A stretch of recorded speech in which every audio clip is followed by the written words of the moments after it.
it.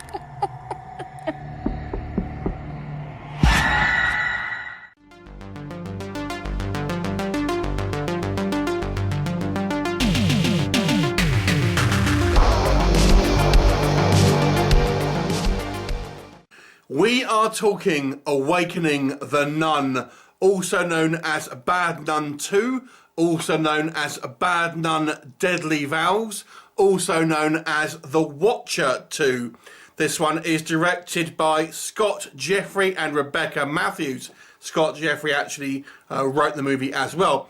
A sequel to the movie Bad Nun, which is also known as The Watcher and also known as The Satanic Nun. A little bit confusing here. Although it can be watched as a more or less kind of a separate film, although it does actually follow on, but you can kind of watch it, I think, and get the gist. Now, before I go any further, I have to point out that the version of this movie I actually watched was an unfinished version. I was at the screener for this, and I will kind of just put that out there. The version I have seen was still in post-production, so it might be a little different to what actually gets released, but I shouldn't think it'll be hugely different. So anyway, what's the story?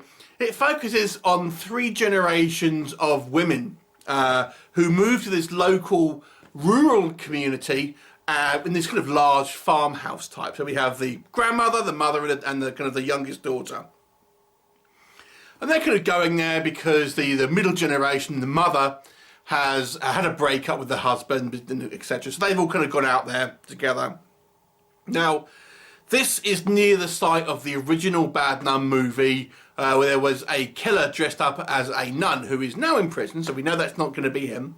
However, there seems to be killings going on involving a nun, a killer nun, who uses a pair of scissors as the weapon of choice. I guess does that make her a scissor sister? Well, let's discuss. So let's talk about, first of all, what works in this movie. So I actually didn't really like the Bad Nun movie, the original one, but I have to say this movie is a step up. I actually thought, in most circumstances, to be honest with you, this movie was a step up from the original. It had a little bit more of a complex story. But the main thing for me, I really felt was the big step up here was the acting. Now, as I've mentioned, we have 3 generations of these females in this family. And I thought their interactions between these 3 women seemed so very genuine and really kind of like a real family, to be honest with you. So I have to say, the interactions and the ambient talk between these family members really sold me on the fact that this was a real kind of family. And I thought the casting was good. They kind of, certainly the kind of the grandmother and the mother looks very kind of similar. And, you know, I thought they were all pretty cast well. And I've got to say the acting, certainly for the kind of the interplay between the 3 of those, was all solid. The movie kind of plays a little bit more like a thriller, I would say, than maybe a horror movie. It definitely feels almost a giallo flavour to it, and is less of the kind of the supernatural nun sort of situations like you will see in the Conjuring movies, but more of a slasher kind of territory as well. And there's, you know, a fairly intriguing mystery here that obviously when you watch the film will kind of get revealed. Although I have to say they don't leave many suspects for you to kind of figure out maybe what is going on. The cast is relatively small here, and funny enough, I had the same issue with the first Nun. It's like, well, who could it be? How many cast members have we seen in this movie? Anyway, but yeah, I actually thought it was certainly more of a mature film than the first movie, which like I've said, I wasn't a huge fan of.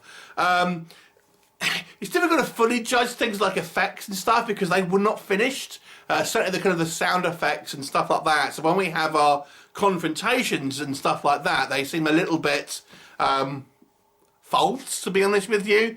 But I won't judge the film on that because I think maybe that they still needed a few editing shots here and there. It's a very low budget film, but it does benefit, I think, from some good location shooting as well. We do see a few shots set in the kind of a church I thought the farmhouse does look legitimately kind of remote and stuff like that. And even some of the peripheral characters, like then we have these neighbours and stuff. Again, I thought the performances were pretty good, to be honest with you. It's not a particularly gory film, and you don't really see much in the way of kind of kills, to be honest. But the nuns themselves, you know, they kind of look a little menacing, I will say. There is that kind of, and it does borrow some threads from the kind of the original movie. Okay, so what doesn't work? So let's talk about, I think, maybe what will change when the final version comes out, but that maybe may or may not. As I've mentioned, some of the kind of the audio effects, things like that, weren't in here, so I'm not going to judge that. But here's the thing that I noticed that I'm not 100% sure if this movie will actually fix. I've never seen a boom mic come into shot quite as much as this film. I lost count, actually, how many times I spotted the boom mic at the top of the screen. And some of these shots were fairly tight. There's not a lot of, you know, room between the kind of the characters' heads and the kind of the space that could be kind of trimmed out. So I don't know, to be honest. And if they do not edit that, it's a real big oversight, because there is a lot of just the boom mic dipping into shots so much. Like I said, now that critique may not be in the actual finished product, so I'm not going to let that particular one formulate part of my review necessarily, because it may be fixed for the real movie, but the version I saw, it was quite amusing. Okay, so outside of that, maybe what doesn't work. Okay, so I think there are some story elements here that bothered me a little bit. I think this is more of a cohesive movie than the first film. But nonetheless, there are still some inconsistencies. For example, without going to giving away spoilers here, we learn the motivations of the antagonist. Let's just say that. But it does not quite play to what actually happens. Certain people are targeted for certain reasons. However, there does seem to be some peripheral people who are killed that don't quite fit that criteria. Let me just say that. So the movie sets out a bunch of rules, but then it doesn't follow it. So it's going to bother me a little bit. It at least needed to address why that happened, and it does not. Instead, we find out the motivations really towards the end of the movie, but you're thinking, well, what about this? So again, it needed to have some context about, you know, why they have broken the rules, or not bother having the rules to begin with, to be honest. As I've mentioned, is the movie kind of plays like a little bit like who could it possibly be? But it really doesn't give you very many options, because there's not really a lot of cast in this movie. So, you know, who is clearly not the antagonist, I suppose. And this was a critique with the first movie. Despite the fact that I think the effects weren't quite done, I still feel that this movie will suffer from some silliness in regards to some of the, for example, the acting and some of the scuffles that may kind of take place, purely because injuries that would be sustained simply wouldn't affect that type of reaction, is the best way to describe it. Man, this is a hard one to judge, because I don't want to spoil anything, but also I have to try and think, will they fix that? But there you go. But I've got to say, I actually thought this movie was a vast improvement on the first movie. Like I've said, I don't think it's going to blow anyone away, because it really is not a particularly original kind of story, really, and it's fairly obvious about kind of what's kind of going on and maybe who's behind things and stuff like that. But I was very impressed with the solid acting.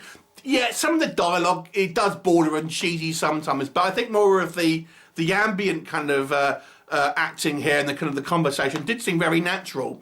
And there are a few spooky moments in it, and a few spooky shots as well. You know, I think maybe, for example, the colour grading will need to be fixed on this one. And again, it might even add up that kind of that kind of creepiness factor. So I got to say, I thought this wasn't too bad of a movie for a kind of a lower budget nun movie, despite the fact the version I saw was not quite finished. So there you go. Anyway, so I'll give this a 5 out of 10. I thought it was, you know, a watchable movie, but it's not a particularly memorable one. I think you'll enjoy it if you like low budget kind of DVD films. But yeah, It's pretty good, but more or less average in a way. Are you going to see it? Because I don't think it's out yet when I'm reviewing this. So are you going to see it? The Bad Nun 2, Awakening the Nun, The Watcher 2, whatever it's going to be called. Probably be called something else the time it comes out. Anyway, leave me a comment if you do fancy it, and I'll look forward to seeing you next time. Bye for now.